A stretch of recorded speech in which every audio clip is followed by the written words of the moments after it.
my pleasure to welcome you to the first event of the sponsored by Green Neighbors Network for the Political Engagement team. For those of you who may not know, Green Neighbors Network, or GNN, is a grassroots community network for people and groups helping to make neighborhoods across the city of Toronto greener, healthier, and more sustainable. Our broader aim is to support initiatives that promote a fair and just transition to a low carbon future.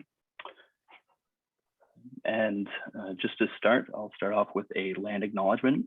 So we acknowledge the secret land in which we live and meet today, and land cared for by diverse Indigenous peoples for millennia. Near the Great Lakes, Indigenous peoples peacefully share and care for the land and living beings through the Dish with One Spoon covenant, a very old agreement between the Haudenosaunee Confederacy and the Confederacy of the Ojibwe and allied nations. All newcomers have been invited to join with them in the spirit of peace, respect, and friendship.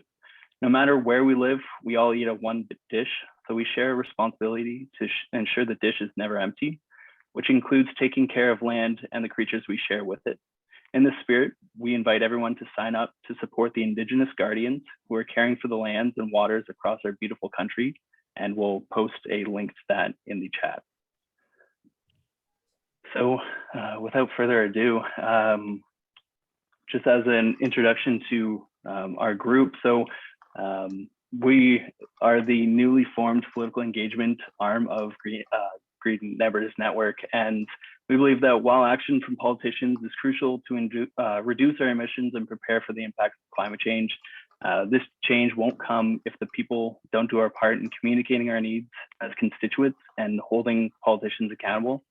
We must take upon ourselves to kind of get out of our comfort zones and speak with our neighbors, friends, and family about the importance of change and act it as soon as possible. So the goal of the Political Engagement Committee is not to tell you who to vote for. We want to remain nonpartisan, but rather to equip you with the understanding, tools, and confidence to effectively engage with policymakers and voters.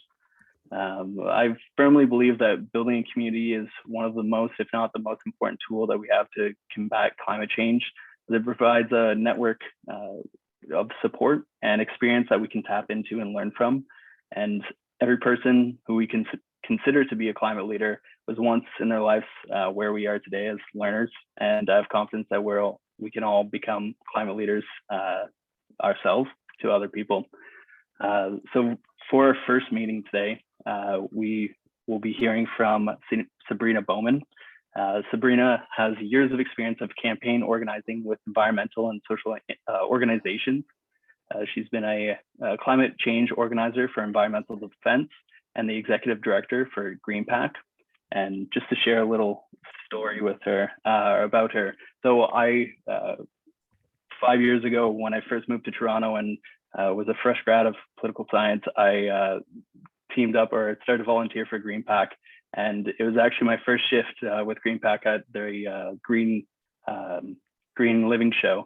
And I got paired with Sabrina. And within 10 minutes of us being there, a gentleman came up to us and started to, once he found out that we're a nonprofit, came up and started to argue about how corrupt and unneeded nonprofits are and charities are within the world, and how the money just goes to the top. And Sabrina stood there confidently and was respectful to the individual and listened to him, but confidently argued her point and showed confidence that her point was she believed in it, and that showed the value of what it was. And I don't know if she remembers the moment, but it really stuck with me and kind of just showed the kind of people that we need and the confidence that we need going forward to make a change.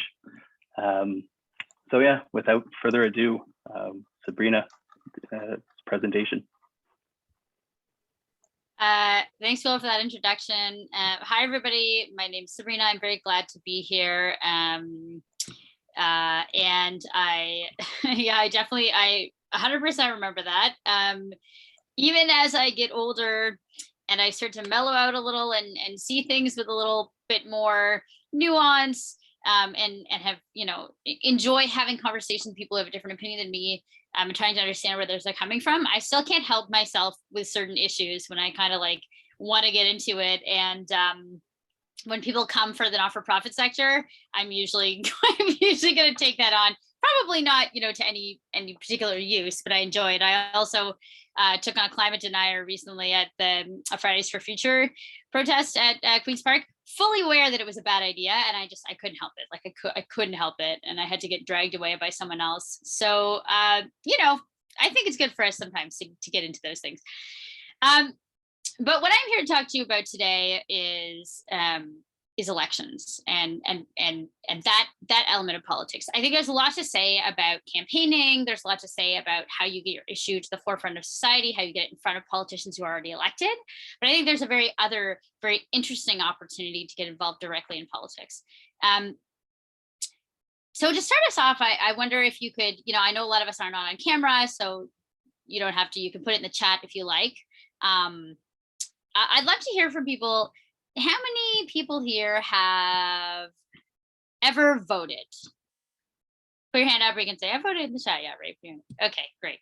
How many people here have ever worked on a political campaign at any level? All right, and how many people here have run for office in politics, or even at student government level? Okay, great. Yeah, I saw a hand there. Great. And maybe after this talk, you'll plan to. That's kind of what I'm aiming for at the end of this. So elections can feel depressing. I as somebody who's worked a lot in elections, the political sphere. I just forgot, actually, I'm going to set a timer for myself. But as somebody who's worked in elections in the political sphere, who's been very close to it, there have been a lot of moments where I thought, this system is so broken that there is no point in engaging, but I still don't think that's true. And in fact, I think that in some ways, the brokenness of our system provides a lot of opportunity for people to get involved and change that. And I'll talk a little bit about why. One of the key things for me is that we often think, when we're talking about these issues, talking about environmental issues, talking about climate change, and we're like, okay, we've got to change the minds of decision makers. This is true. We need to change the minds of decision makers. But what if the person who is making those decisions, what if your decision maker was already your friend?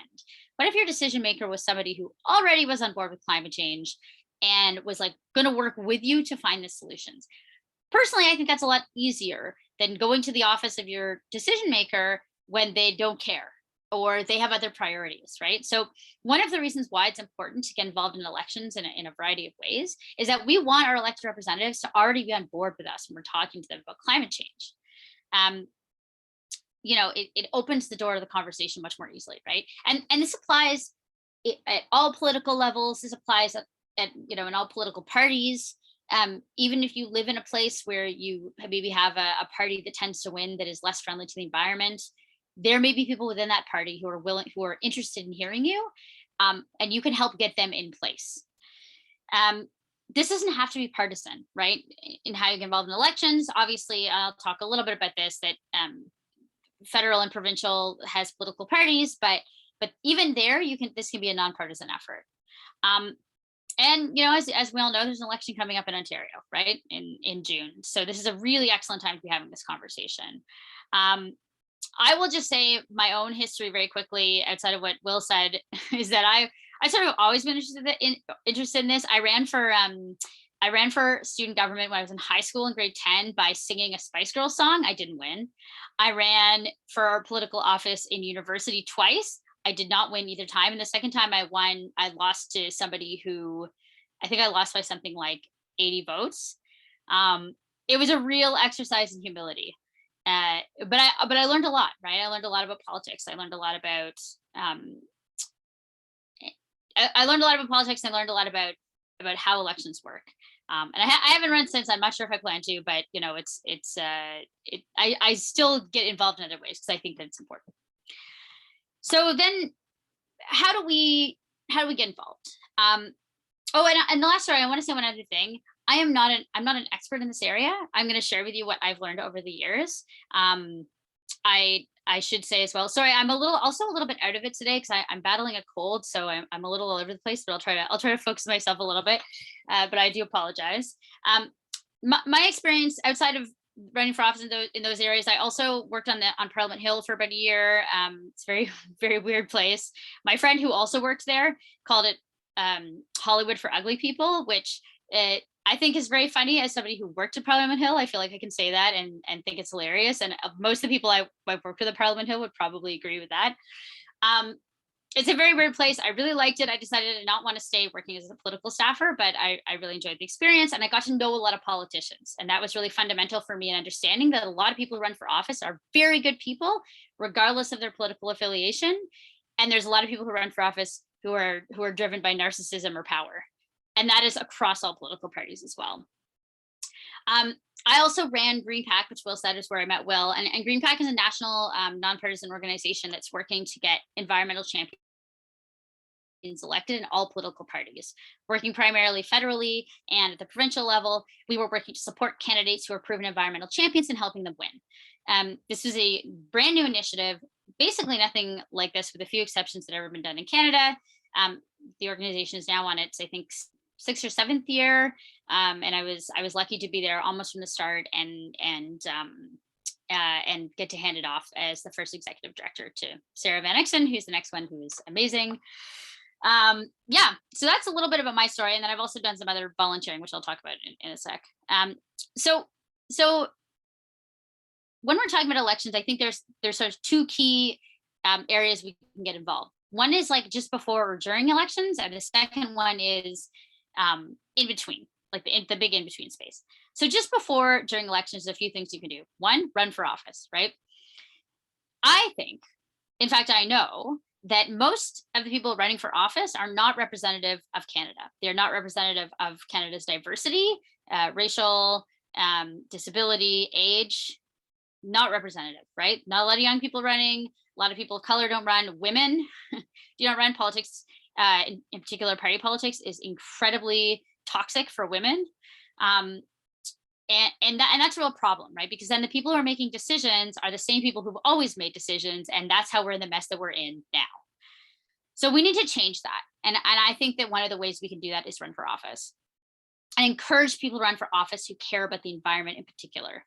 Year after year, especially at the federal level, environment is listed as a top issue for Canadians, usually in the top 3, sometimes it's number 1. Even during the pandemic, concern about climate change was like at an all-time high. We don't have to convince people that these issues are important. They already know. But the unfortunate thing is that the people who are running for office don't reflect that. People who end up being politicians are not reflective of that concern about climate change, I don't think. And I think that a lot of people would probably agree, right? You look at your elected representative. Some of us in Toronto might be a little different, but if you talk to somebody in the suburbs, oftentimes their politician doesn't care. But so many Canadians do. So that's not representative in our democracy. That needs to change. Run for office yourself, right? This is one of the first things you can do that can make a big difference. You have the things you want to think about are one, choosing which level you want to run at. You can run for school trustee, you can run for city council, you can run for the provincial government, you can run for the federal government. Municipal in some ways is easier because you don't have political parties, so you don't have the nomination process. And so there's a little bit of a lower bar to entry. But usually there's more people running. And sometimes you want to, you want to think about like if it makes sense for you to run, but that can be the easier bar to entry. I've heard a lot of people say running for school trustee is actually a great place to start because there's usually very few people running for school trustee in comparison to city council. But I would also say if you're going to run for school trustee, like you should care about schools and children's education. Like some people, I think occasionally it gets used as a stepping stone, and that's not good, right? You want to run because you care about education. But the cool thing about something like a school trustee is that there's probably lots of opportunities to talk about the environment once you get elected. And in some ways, I think it would be a really interesting experiment to go in there and be like, I'm running on climate, and see how the response is, and then see what you can do in that system. Federal, provincial, running for office is a little more complicated. And I am going to say too, I know a lot of you are probably going to know about this. So again, I'm just sharing my experience, but I think it's neat to talk about this. And I hope that when you have your breakouts and when you go forward, you talk a little more about these various places to run it and why it's effective. I'll also say that I know that Green Neighbours is really focused on getting Toronto sort of elevated as a climate capital in Canada or in the world.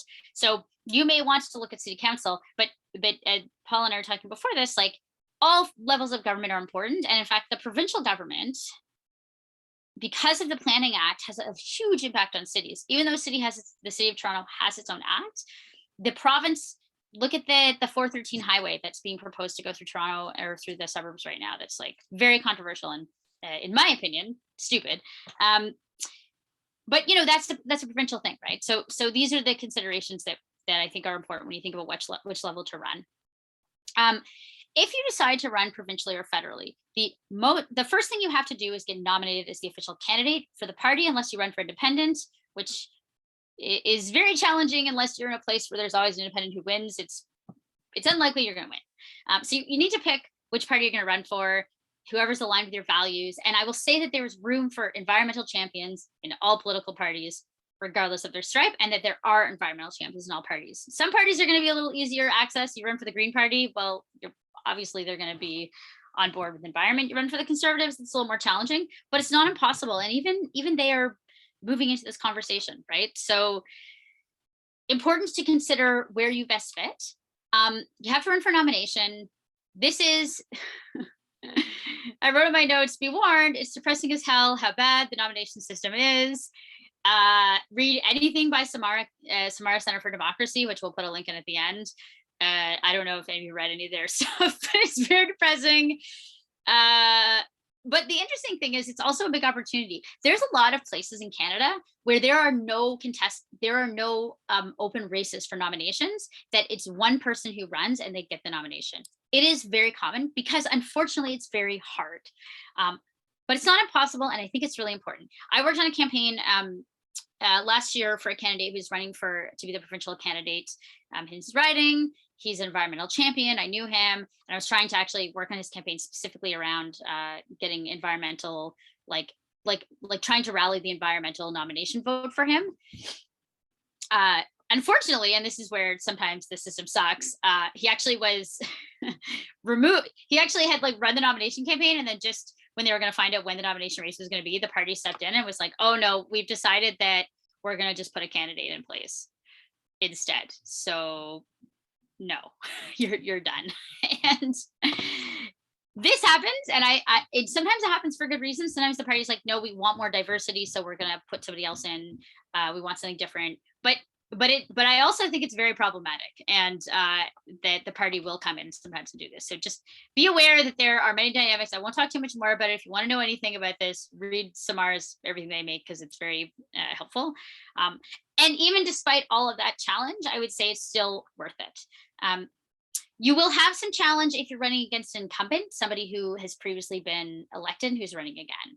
You may not even be able to do it, but it's worth checking. It's worth finding out. The incumbent has name recognition, but it doesn't mean that they're going to win. So just look into that.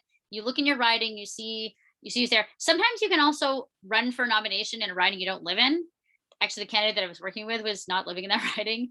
I feel like that's a bit weird, but it happens all the time, right? So that's something to keep in mind. And the other thing I'd say, you should make a decision early if winning is important to you or not.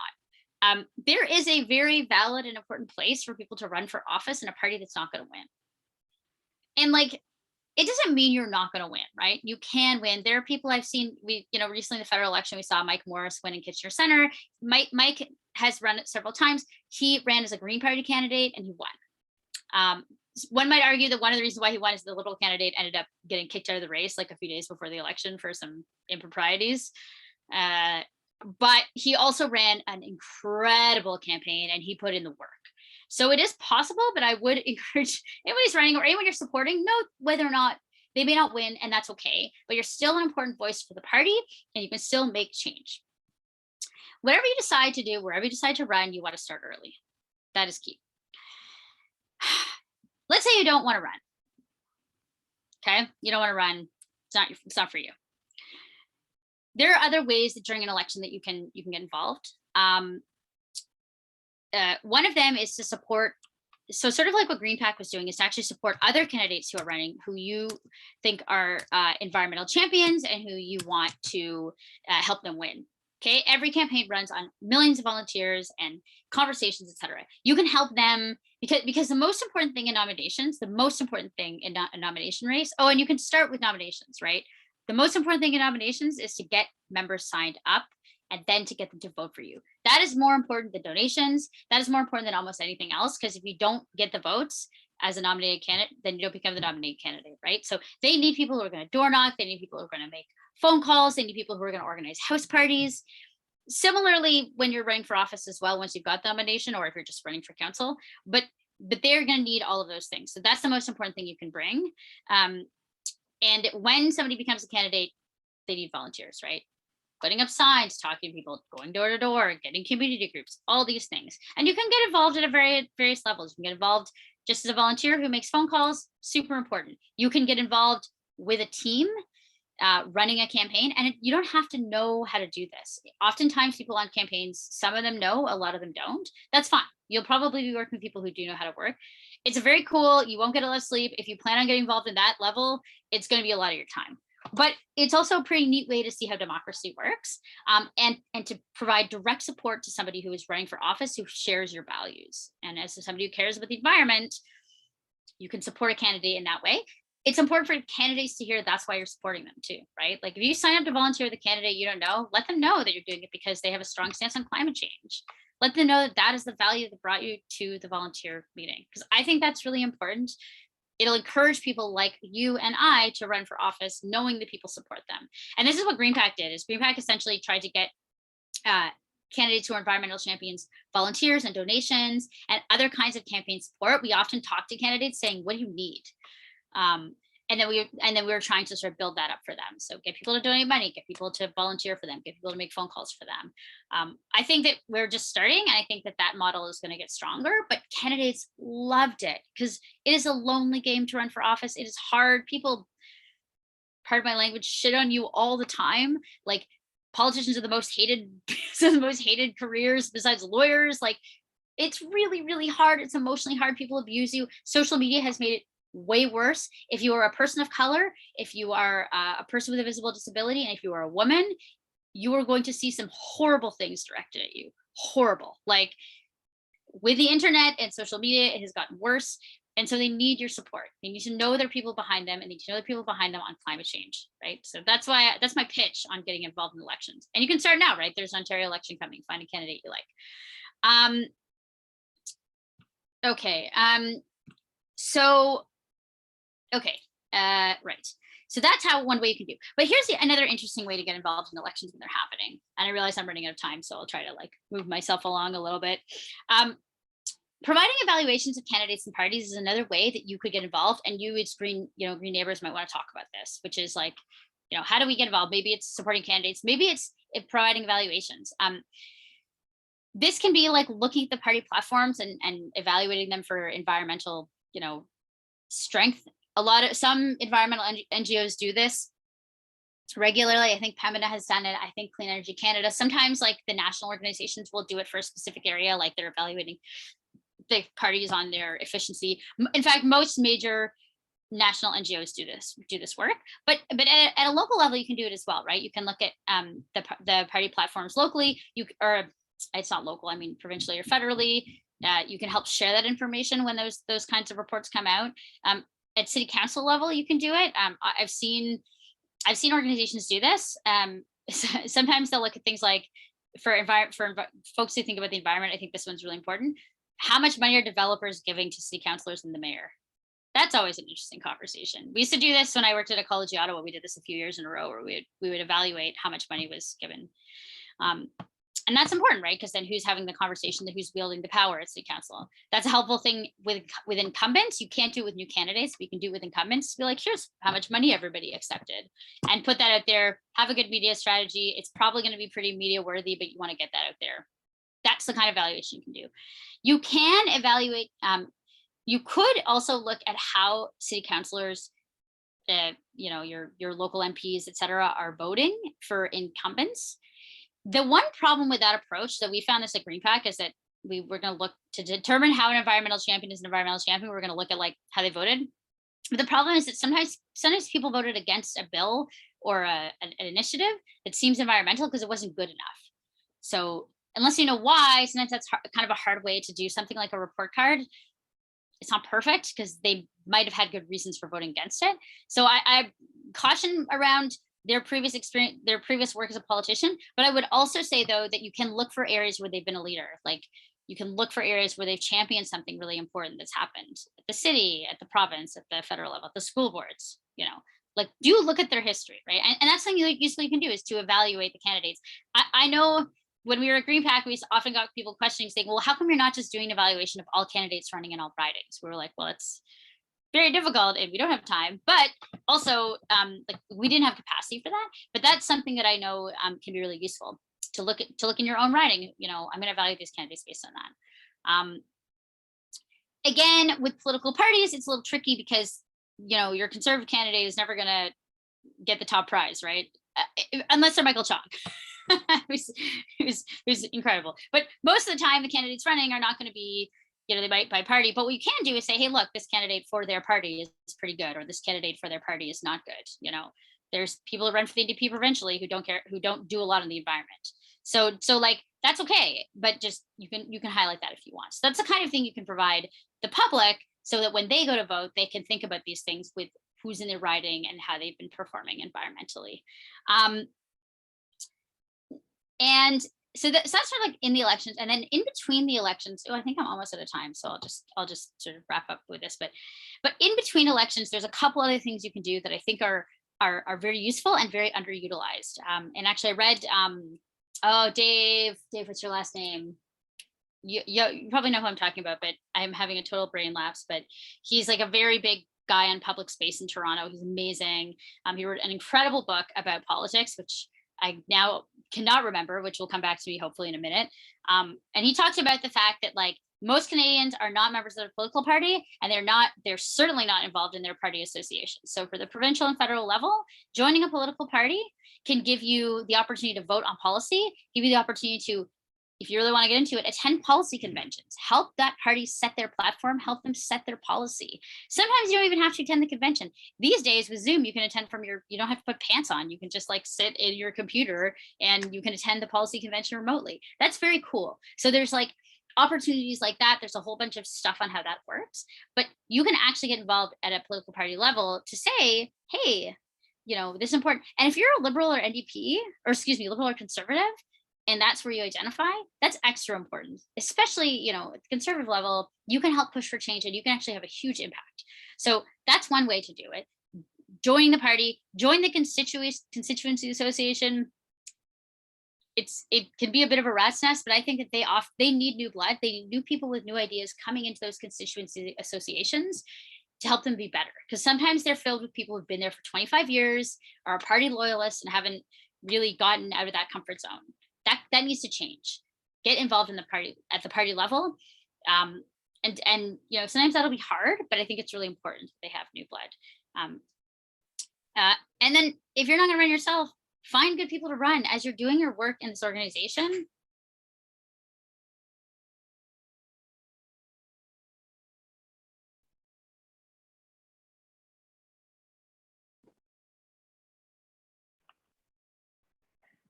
Oh no, I think we might have. And who's right? Who's like the head of my co-op is wants to run. You know, sorry, Sabrina, like, you broke up for a second. Oh, did I? Oh, my connection just got unstable. Sorry. Think about who you know in your circles who you think is amazing, and pick the people who aren't necessarily going to run themselves and encourage them. I had a friend, my friend Emily has 3 kids. She lives in Scarborough, and she like spends a lot of her time going to like committee of adjustment meetings in her neighborhood to push for sustainable initiatives. And I told her, I was like, if you run for office, I'll manage your campaign. I was like, I'm not kidding. I think you would be amazing, and I think you should run for office. She's like, never even thought of it. No one has ever asked her. People have asked me if I'm going to run for office because I work in GreenPAC and I've like worked on environmental issues and I'm public. I'm not actually sure I'm the right person to run. But somebody like Emily, who has 3 kids and spends her free time going to the committee of adjustment.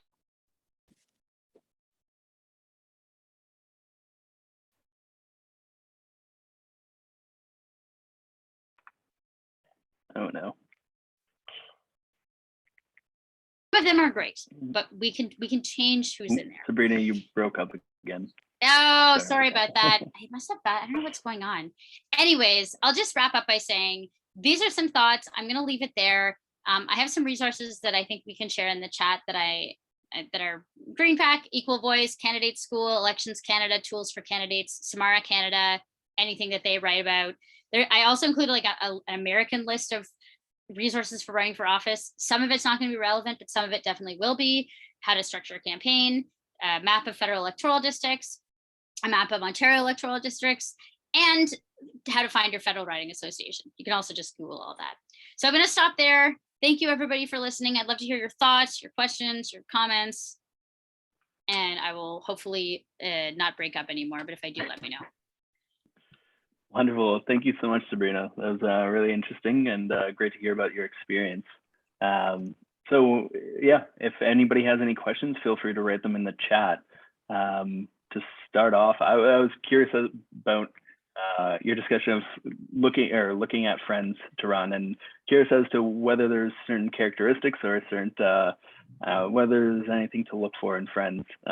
Is it just the opinionated one, or the one that likes to attend seemingly boring meetings, kind of thing? Is there anything that we should look for?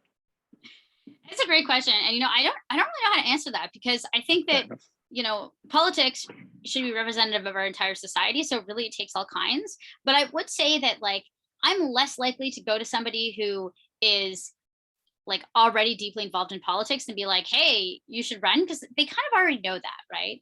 I would pick the people, but I would say that I would pick the people who really care about the things that we care about. I would pick the people who, maybe some of the people in this group, right, who maybe never thought of themselves as like a leader in that way, but to say, look, like this is a really important. I would also say, like, to be real with people, that it does take a lot of time and energy. My boss actually at Ryerson Leadership Lab just won his nomination race for Parkdale High Park for the Liberals. So he's going to run, but he's going to take like a 6-month leave of absence. That's not possible for everybody. So that's a whole other problem about the inaccessibility of politics that I won't get into, because I will go off on a rant about why that's a huge problem. But I think that even if people don't run, like encouraging people to start thinking about that, the person who works at your corner store, who like you've had a really great conversation about climate change, maybe they come from Bangladesh, which is seeing like horrendous ruining of their homeland from climate change. Like that's the person that I want to run. Somebody who works in a convenience store is not afraid of working hard and doing long hours, right? They already experienced that. We don't need another lawyer running for office. I love lawyers, but we don't need another one running for office. Yeah. Fair enough. We have a question in the chat. I was wondering whether you have strategies about funding campaigns when you decide to run for office. Heard you need to dedicate months of your time to run campaigns. So that's time taken off from work, plus your own money to pay expenses. That's why a lot of people don't have the resources. Yeah, that's such a great question. And this is, I wish I could say that you don't need anything to run, but you do. But here's the thing. So here's the thing I say two things. One, if you run for office and you don't have any extra time and you never do any door-to-door campaigning or anything, you're not going to win. So like, may not be worth it for you. And so maybe in that case, you might want to look at a different way of getting involved, like volunteering for a campaign. But I would say push back a little bit on this idea that if you don't have resources, you can't run.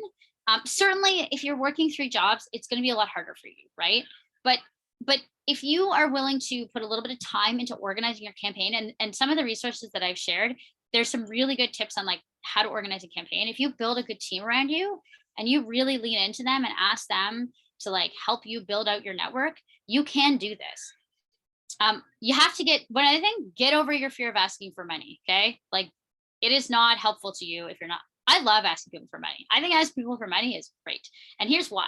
Asking people for money is giving them an opportunity to do something that they believe in, that is not spending money on a new television or a new pair of pants, right? Like, don't feel guilty about it. People are being hit with the way I see it is that people are being hit with like 3,000 advertisements a day for shit that they don't need, right? And nobody asked me nobody asked me if I wanted to see those ads. I don't want to see those ads, but I have to.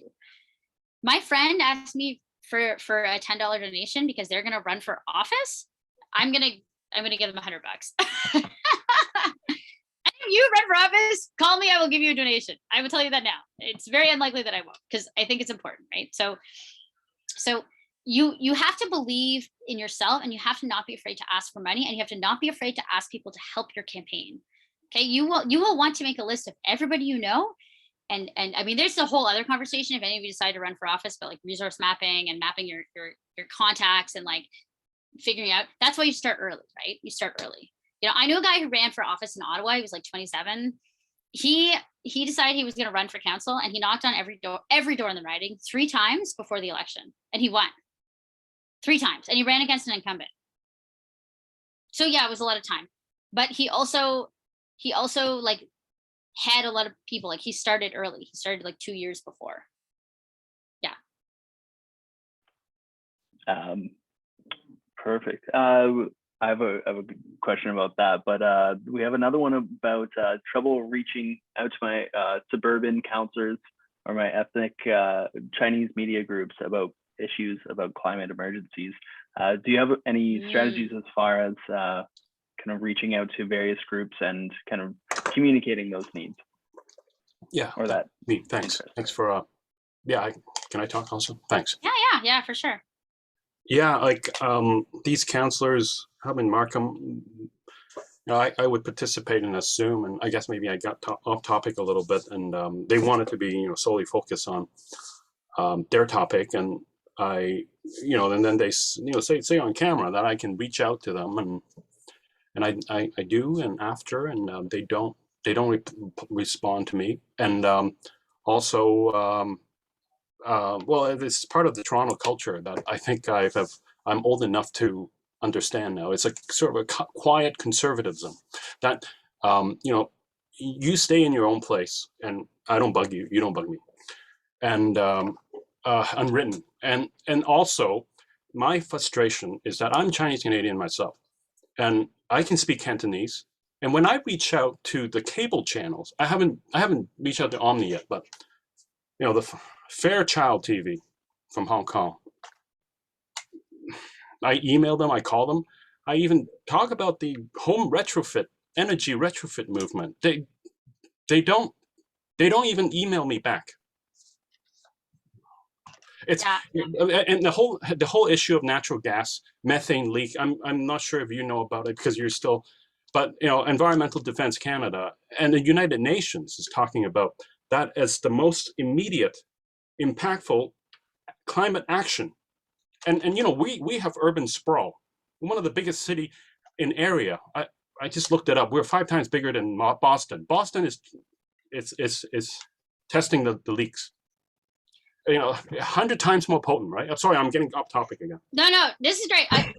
But let me interrupt you because I want to say a couple of things. What you said. 1, maybe you should consider running for office, and 2, because you are a person who cares about this. You have an advantage of being able to speak Cantonese in a riding where that is important.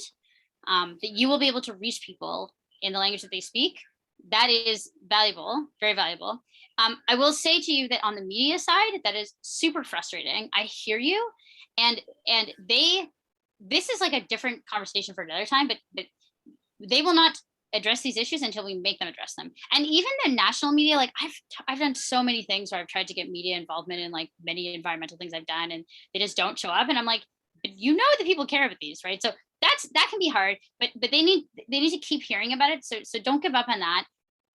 And keep talking to your neighbors, and maybe you run for office, or maybe you get rid of your counselors. Like, your counselors maybe are useless. There are some counselors on city council who are terrible, who are like, have been there way too long. They need to leave, right?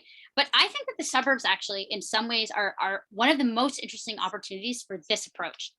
Downtown Toronto, like, I'm not going to run against Mike Layton, okay? Because like, I think I know Mike. I think he's amazing. He's a good environmental councilor, right? So no point. Well, he's not my city councilor, but like, if he was and I was in that area, I wouldn't run against him. Markham, you're saying your city councilors aren't even responding to you when you're talking about these issues. Yeah. Change who's there. Well, you know, Get them out. Okay. Yeah, I'll look into that then. Thanks. All right. And I'll just say, well, one last thing though, like, I'm saying this, it is not easy. It is an uphill fight, but it is possible. And we can talk more about this, but one of the things I'd say is that if you decide to run for office, which I hope you do, you can start mapping out who's in your community and be like, well, who are the people who are friendly to this conversation about climate? Maybe it's not your newspaper, but maybe there's a neighborhood group that's connected to children. Maybe there's a neighborhood group, you know, maybe you have kids, your neighbors have kids. Those folks might be interested in talking about climate change. So we can chat more about this, but I just say that, like, it's going to be a harder fight, and it's also, I think, more of an opportunity in some ways in the suburbs. But, you know, I can't even start I live in a condo, and I can't, for the last 3 years, been trying to start a community garden, you know, in our a lawn here, and I have not gotten any support. Okay. And you know what, it's gonna be hard until you find your people. It's gonna be hard. Like, I hear you. I mean, I don't know if you've talked to Toronto Environmental Alliance, but they are amazing. They're doing a lot of neat work in the suburbs. I would connect with them and just say, here's who I am. Do you have any tips on what to do here? Because I know that they've done a lot of work. Right. You know, Okay. Thank you. Yeah. Perfect. Yeah, thank you very much for that question. I think we're at the time to go towards our breakout rooms, but I just wanted to say thank you so much, Sabrina, for your presentation and sharing your experience with political engagement. It was very interesting to listen to. Well, thank you so much. And I just noticed Allison made a comment about Progress Toronto. I don't know how I forgot them. Yes, they are awesome, and they do a lot of really great stuff for elections too. Yeah, thank you for having me. I really hope that, you know, if you end up working on elections, like, let me know. And if anyone here decides they want to run, I'd be happy to have a one-on-one chat at any time about that, and try to connect you with other resources. But, you know, there is really good opportunity in this area. And like, if we want to change who's making decisions, we have to get ourselves in there to be the ones who are making the decisions instead. So thanks so much for having me. It was really nice to meet you all. Right. Thank you. But for everybody else, we're going to be going to breakout rooms. We're going to have a discussion about our own experiences. So Priscilla, would you mind